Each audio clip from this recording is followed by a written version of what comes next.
When I heard this news, I was shocked and very discouraged until I started thinking about it a bit, and then I felt a little better. I'm gonna make you feel better too. Let's explore!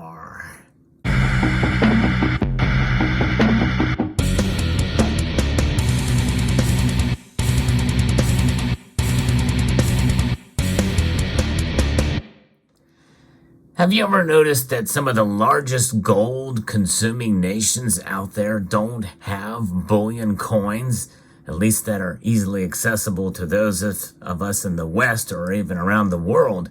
There are some exceptions to that, like China. That's a rare exception, and there's some reasons why I don't buy their gold or silver. But India doesn't have a gold bullion coin, at least that I'm aware of. And Turkey's bullion coins are mostly consumed within their own nation. Same thing with Russia as well. So I don't have any Indian gold to display here, but I do have some gold from other nations. The newest nation that to really hit the ground running is Spain, as you can see with these two pieces here. But we're talking about India.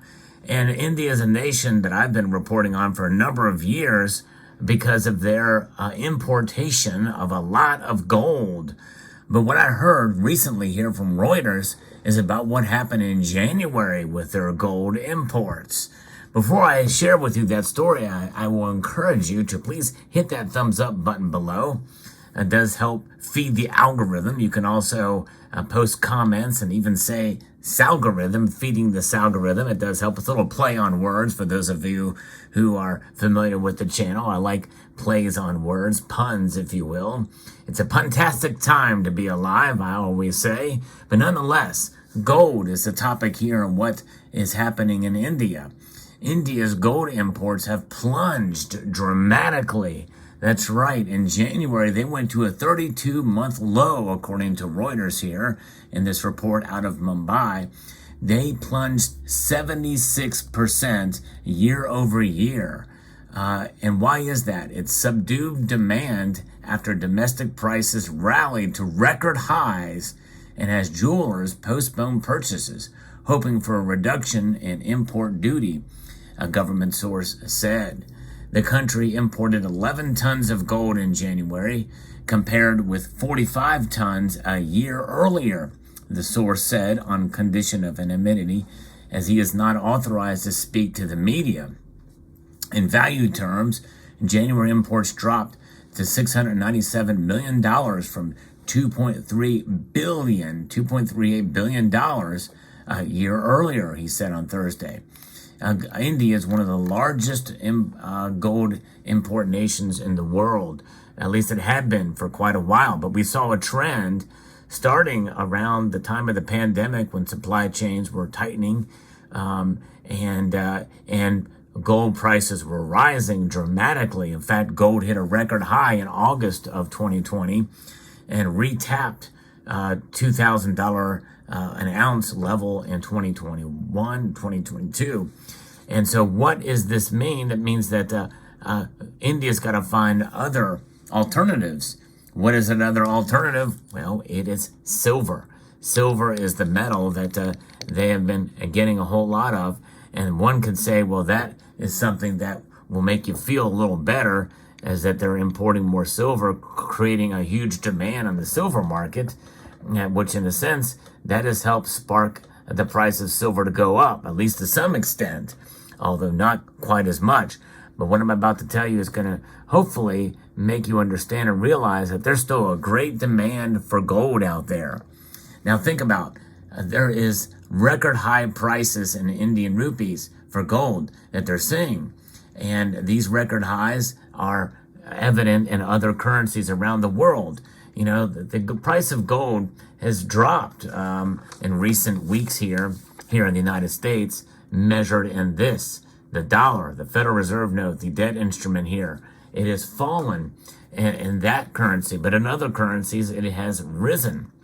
And silver has fallen quite dramatically and risen in other countries too. But gold is kind of a metal to watch. You've heard me talk about that in recent videos, that gold's gone up dramatically in these other currencies.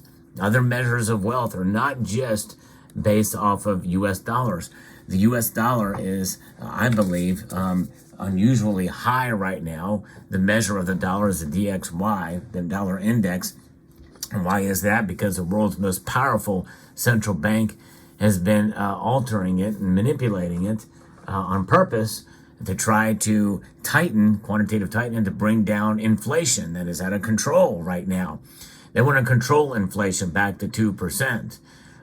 Although I think it would be nice to have a healthy version of deflation, but no one's talking about that or wanting that. No one is pining for the old prices that we used to know back before the pandemic. But I'd like to see that. I'd like to see deflation come into play to get us back to a normal price amount, not just 2%. But I don't think we're going to see that anytime soon. And likely there's going to be dramatic things to occur for that to happen, which very well could, by the way, when they reset the dollar, which is something that's another subject, but that's, again, another topic. But the topic at hand here is what's going on with India. You know, it shocked me to see that these amounts have plunged so dramatically to a 32-month low, but it is sort of a trend that we've been seeing in India. They've been importing more silver, and gold's price has gone up. But what is also not, what they had hoped to happen did not occur. They had hoped to see a reduction in import duty. But instead, what did the government do? They raised the import duty on silver. Silver's import duty now matches gold. And that will probably put a hamper on silver's demand as well, too, at least to some degree. But there really is no other alternative for a lot of these festivals because it's either silver or gold as part of their culture. And gold is much more popular in India and many of these Eastern nations as well. But silver will do when it's not available there for gold, especially when gold's price is high. Silver's import duty was lower, and they were hoping maybe to see perhaps with an increase in silver import duty to match gold, that gold would come down to maybe encourage more gold buying by India. That has not happened. So there you have it. So it's a dramatic decrease because of that. And that should not discourage you, though. Be encouraged, because this is something that has been a trend in India for at least the last 2 years, maybe even more. And it means that with gold's price going up there, other demand for gold and from other nations and other central banks is rising. And I don't know, by the way, how this translates and what those imports are. I assume it's for business and for the population. What is India doing in terms of their central bank? Are they accumulating more gold? My guess is they are.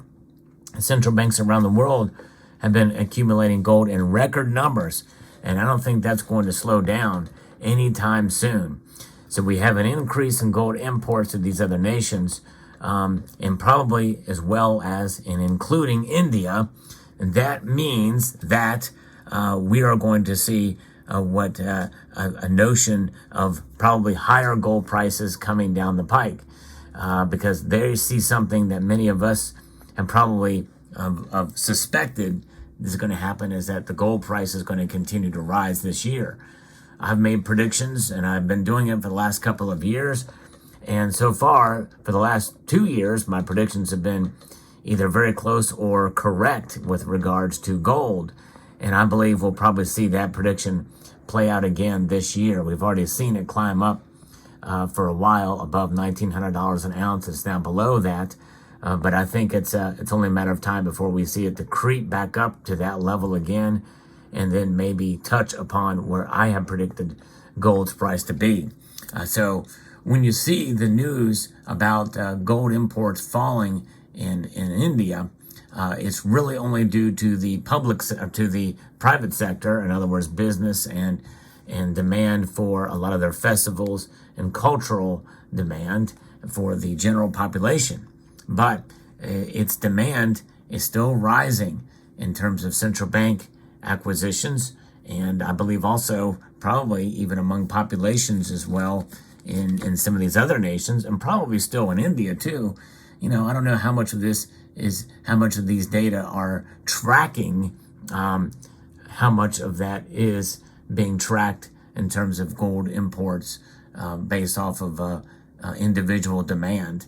In other words, can somebody in India buy from a bullion dealer in Germany and have it shipped? Is that being tracked? I don't know. It'd be very interesting to see if that occurs. But some interesting tidbits there. But it is amazing to see this number. But do not be discouraged if you're stacking. There's still great demand for gold out there. And even though it has subsided a bit in December and in January overall in terms of the general population, those of us who accumulate it to preserve our wealth, that tends to be the case during this time of the year, January, December. And also, we have to think about inflation's effect on the ability to buy gold and silver, because people need that money to buy other goods and services that have gone up, in many cases, much more dramatically than gold and silver have. So there is that. And inflation is felt everywhere, and is felt in India too. So those are things to keep in mind as well. And it's only a matter of time before we see silver and gold's price really reflect and come in full fruition to what's going on around the world with inflation. So there you have it. Let me know what your thoughts are in the comment section below. I'd like to extend a multitude of gratitude to all of you for taking the time to watch this video, and to encourage you to please rate, share, comment, and subscribe.